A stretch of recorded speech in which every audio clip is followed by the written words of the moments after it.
और मैं हूं आपके साथ हिमानी नैथानी। आस्था के महाकुंभ का शंखनाद हो चुका है। आज मकर संक्रांति के पावन मौके पर तीर्थराज प्रयाग की धरती पर पहला शाही स्नान बस कुछ ही वक्त बाद अब शुरू होने वाला है। यूं तो हर 12 साल बाद कुंभ का आयोजन होता है, लेकिन इस बार ग्रह नक्षत्रों का ऐसा सुयोग बन रहा है जो कि अब से 147 साल पहले बना था। शाही स्नान भले ही कुछ देर में शुरू होगा, लेकिन आम लोग सुबह 4 बजे से ही स्नान करना शुरू कर चुके हैं। इलाहाबाद में देश विदेश से लाखों श्रद्धालु यहां पहुंच रहे हैं और एक अनुमान के मुताबिक आज दिन भर में करीब 1.5 करोड़ लोग संगम में डुबकी लगाएंगे। लेकिन कुंभ में स्नान सिर्फ एक घटना ही नहीं, बल्कि इसका आध्यात्मिक महत्व है, जिसे प्रयाग की धरती पर ही जाकर महसूस किया जा सकता है। इसीलिए हम आपको सीधे लिए चलेंगे उसी प्रयाग की धरती यानी कि इलाहाबाद, जहां पर मौजूद हैं हमारे सहयोगी पंकज भार्गव। आपको कुंभ से जुड़े हर पहलू की जानकारी आपको देंगे और साथ ही आपको उस दिव्य अनुभूति से अवगत कराएंगे जो कि प्रयाग की धरती पर पहुंचा हर शख्स महसूस कर रहा है। और पंकज के पास हम आपको सीधे लिए चलेंगे। पंकज, फिलहाल वहां पर क्या कुछ चल रहा है और कुछ हमें आपसे जेलसी भी हो रही है क्योंकि आप तो वहां पहुंच गए, लेकिन हम यही स्टूडियो में मौजूद हैं। धन्यवाद हिमानी। जी हां, तीर्थराज प्रयाग अपने आप में एक ऐसी अनुभूति यहां आना जिसका वर्णन मैं शब्दों में शायद नहीं कर पाऊं। हिमानी, बहुत बहुत शुक्रिया आपका और आपको सभी को नमस्कार, प्रणाम। IDN 7 की इस खास पेशकश में कुंभ नगरी इलाहाबाद तीर्थराज प्रयाग से मैं आपका स्वागत करता हूं। मैं हूं पंकज भार्गव और आपको बता दें कि आज ब्रह्म मुहूर्त है, आज शुभ स्नान का दिन है, मकर संक्रांति का पावन पर्व और ऐसे में आज शाही स्नान होगा। महानिर्वाणी अखाड़े से इसकी शुरुआत होगी। ये कुंभ जो है आज से आरंभ हो गया, महाकुंभ आरंभ हो गया और इसका शंखनाद हो चुका है।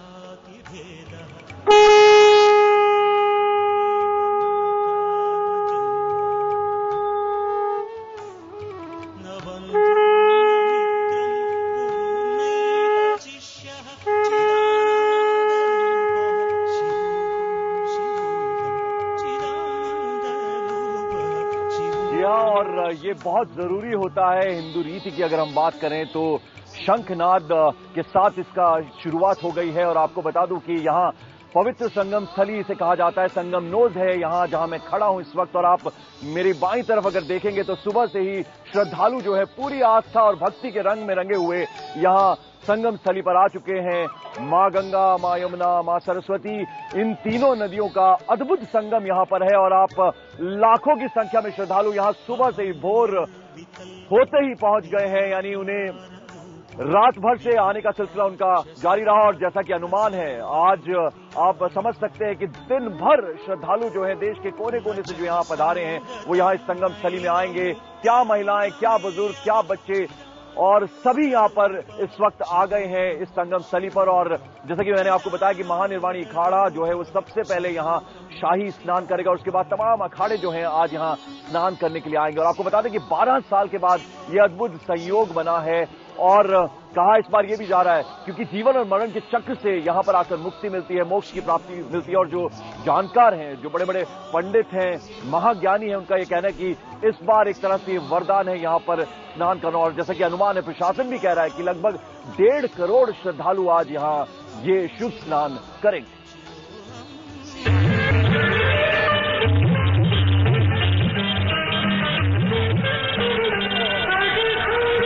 मौका महाकुंभ का और मुहूर्त मकर संक्रांति का।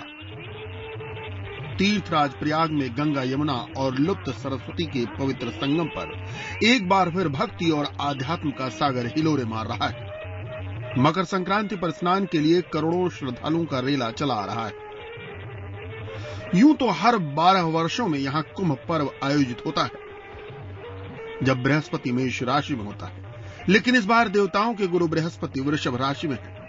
शुक्र और गुरु एक दूसरे के घर में डेरा डाले हैं जो बेहद शुभकारी बताया जा रहा है। साथ ही शनि भी उच्च राशि में बैठा है। जानकार बताते हैं कि ऐसा संयोग 147 साल बाद बना है। यह बड़ा दुर्लभ संयोग है जब मकर राशि में सूर्य का प्रवेश हो और हेजगे च बृहस्पति हो, हेजगे वृष राशि में बृहस्पति हो। तो बृहस्पति जो है शुक्र की राशि पर है और शनि शुक्र की अपनी उच्च राशि पर है और उसमें राहु का संयोग है। तो ये जो चक्र है पूरा होता है, भचक्र की स्थित है ब्रह्मांड में जो गति होती है, जिस प्रकार से बनती है ग्रहों की, तो वो लगभग 147 वर्ष बाद पड़ रही है।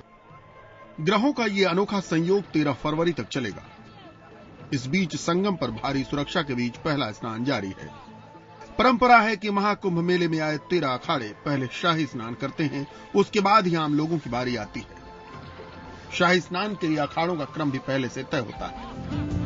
पहले महानिर्वाणी अखाड़ा, उसके साथ अटल अखाड़ा और फिर निरंजनी, आनंदी, जूना, आवाहन, अग्नि, निर्वाणी, दिगंबर, निर्मोही, नया पंचायती, बड़ा पंचायती और निर्मल अखाड़ा शाही स्नान करता है। पंचायती अखाड़ा महानिर्वाणी का प्रथम शाही स्नान होता है, जिसका ब्रह्म मुहूर्त में जो प्रशासन के द्वारा समय निश्चित किया गया है, वो पिछले हजारों वर्षों से वही परंपरा चली आ रही है। यहाँ संत और श्रद्धालु इच्छाओं के एक ही धरातल पर खड़े हैं और वो है जन्म मरण के चक्र से मुक्ति यानी मोक्ष। श्रद्धालु भोर से ही संगम पर स्नान शुरू कर चुके हैं, लेकिन संक्रांति काल दोपहर 12:08 से शुरू होगा, जब सूर्य मकर राशि में प्रवेश करेंगे। इसके बाद सूर्यास्त तक स्नान का पुण्य काल रहेगा। अखाड़ों के इतिहास में पहली बार सन्यासिनी दशनामी जूना अखाड़ा की हजारों सन्यासिनें भी शाही स्नान में शिरकत कर रही हैं। ये संक्रांति सूर्य परिवार का महाउत्सव है। मकर संक्रांति के इस पावन मौके पर सूर्य देवता शीत के आतंक को अपनी 10 रश्मियों के तेज से काटते हुए उत्तरायण में प्रवेश कर चुके हैं। ये ऋतु परिवर्तन का संकेत है। इसके साथ ही दिन बड़े होने लगेंगे। 54 वर्ग किलोमीटर में फैले महाकुंभ मेले में करीब 1.5 करोड़ साधु संतों और श्रद्धालुओं की सुरक्षा में हजारों की संख्या में पुलिस और अर्धसैनिक बल के अलावा कमांडो भी लगाए गए हैं। मकर संक्रांति पर महाकुंभ का महायोग ग्रहमंडल में तैरते ग्रहों के मैत्री योग का एक ऐसा सहयोग जिससे उपजा है अमृत योग। एक तरफ शाही स्नान का श्री गणेश होगा तो दूसरी तरफ शुरू होगा ग्रहों का राजयोग। साक्षी खन्ना के साथ मनोज राजन त्रिपाठी, इलाहाबाद, IBN 7। तो आपको बता दें कि यहाँ पवित्र संगम स्थली में आ चुकी शाही स्नान होंगे। महानिर्वाणी अखाड़े से उसका आरंभ होगा और जिस तरह से जो तमाम अखाड़े हैं यहाँ पर पधारते हैं संगम स्थली में, साधु संत महात्मा जो हैं अखाड़ों से जब यहाँ पधारते हैं तो जिस शानो शौकत से वो यहाँ तक आते हैं, हाथी घोड़े पालकी, कहा जाता है कि वो अपने आप में नयनाभिराम दृश्य होता है, अद्भुत दृश्य होता है। उसका शब्दों में वर्णन कर पाना बेहद मुश्किल होता है। हमारे तमाम सहयोगी दिन भर आपके साथ जुड़ेंगे, जिसमें पंकज श्रीवास्तव, साक्षी खन्ना, मनोज राजन त्रिपाठी, हमारे कैमरामैन पंकज तोमर, निजाम अंसारी और आशीष धीर आपको पल पल की खबरें यहां तक पहुंचाएंगे संगम स्थली से। और वो जो दृश्य होता है जिसका वर्णन हम शब्दों में नहीं कर पाते। और अभी सुबह हुई है, मंत्रोच्चारण, भजन, कीर्तन, उसके साथ यहां पर आरंभ हो चुका है ये मेला। और आपको बता दें कि जो ये महाकुंभ है वो 12 साल बाद यहाँ इलाहाबाद में, उसके अलावा ये आयोजन जो है भव्य तरीके से हरिद्वार, नासिक, उज्जैन में भी होता है। और इसके पीछे एक पौराणिक कथा भी है जिसका सीधा सीधा संबंध जो है सागर मंथन से। क्या है वो कथा, आइए उस कथा के बारे में और कुंभ के बारे में जानते हैं।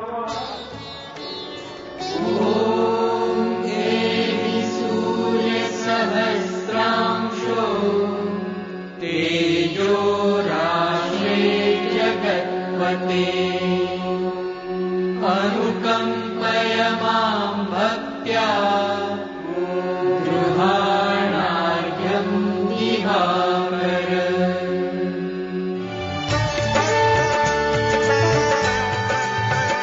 प्रयाग में सूर्य रश्मि गंगा और सूर्य तनया यमुना के इस महामिलन को प्रणाम करते हुए हर 12 वर्ष पर महाकुंभ सनातन धर्म का प्रतीक आयोजन।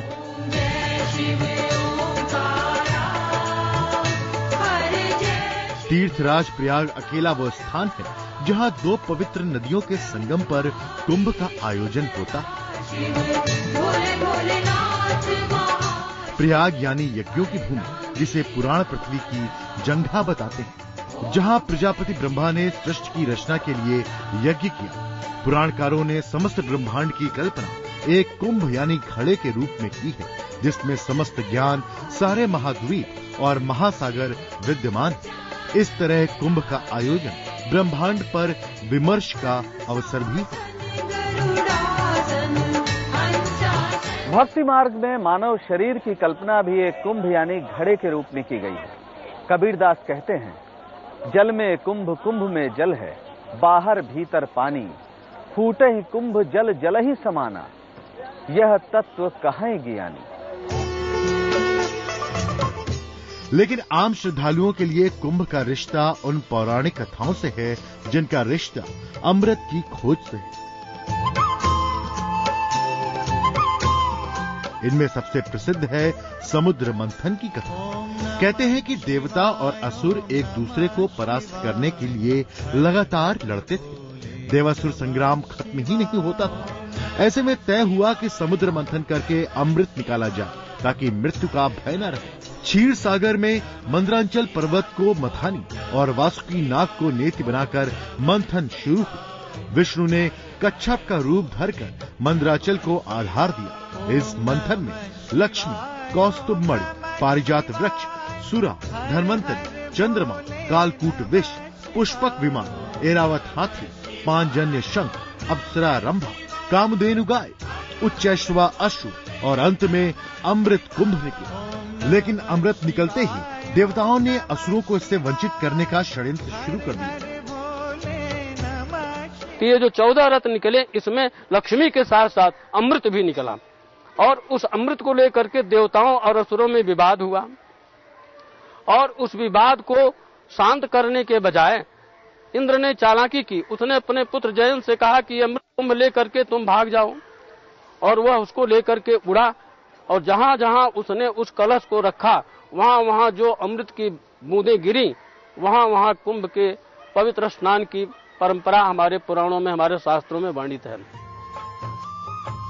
आस्थावान श्रद्धालुओं के लिए ये कथा संदेह से परे है, लेकिन इतिहासकार इसे दो भिन्न जीवन संस्कृतियों के बीच हुए संघर्ष की स्मृति से जोड़ते हैं। पुराणों में सुरों और असुरों को सौतेले भाई ही बताया गया है, जिनके पिता एक ही थे, यानी प्रजापति। इतिहासकार मानते हैं कि सुर कृषि क्षेत्र को बढ़ाते हुए जंगलों का नाश कर रहे थे और असुर जंगलों पर ही आश्रित थे। यही संघर्ष का मूल था। अन्न जो है अमृत है, और इसीलिए कहा अन्न वै ब्रह्म। अन्न क्या है? ब्रह्म है।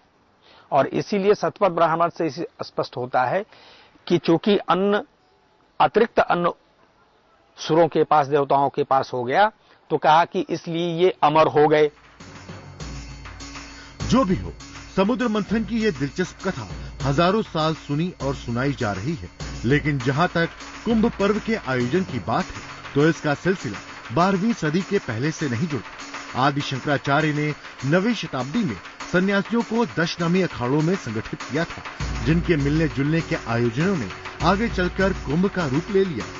इसके पूर्व माघ मेले का जिक्र मिलता है। चीनी यात्री हेनसांग ने ईस्वी सन 644 में आयोजित ऐसे ही एक मेले का आंखों देखा हाल लिखा है, जब वो कन्नौज के शासक हर्षवर्धन के साथ प्रयाग आया था। मृत्यु एक शाश्वत भय है और अमरता एक शाश्वत इच्छा, फिर चाहे मसला देवों का रहा हो या मनुष्यों का।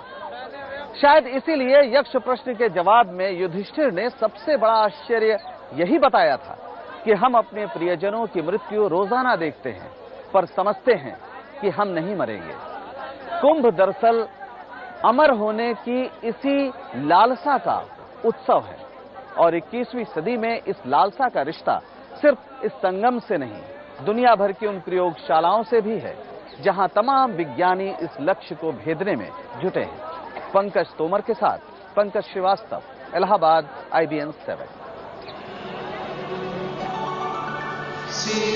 और 147 साल बाद ये योग बना है, तो इसलिए ये और भी ज्यादा अद्भुत हो जाता है। और आपको बता दें कि भक्ति, आस्था, ये रंग ऐसे बिखरे पड़े हैं यहाँ इलाहाबाद संगम स्थली में कि वो अपने आप में एक अनुभव है, अनुभूति है। और तमाम अखाड़े अब से कुछ देर बाद जब बारी बारी से यहाँ पर आएंगे और जिस तरीके से उस स्नान के लिए आएंगे, और जो शोभा यात्रा एक तरह से निकलती है, जिस तरह से अखाड़े यहाँ आते हैं, वो भी अपने आप में एक अद्भुत दृश्य होता है। वो तस्वीरें हम आपको दिन भर आज दिखाएंगे। एक छोटा सा ब्रेक यहाँ ले रहे हैं, फौरन उपस्थित। मनोबुद्ध्यहंकार चित्तानिलाप न च श्रोत्र जिह्वे न च घ्राणने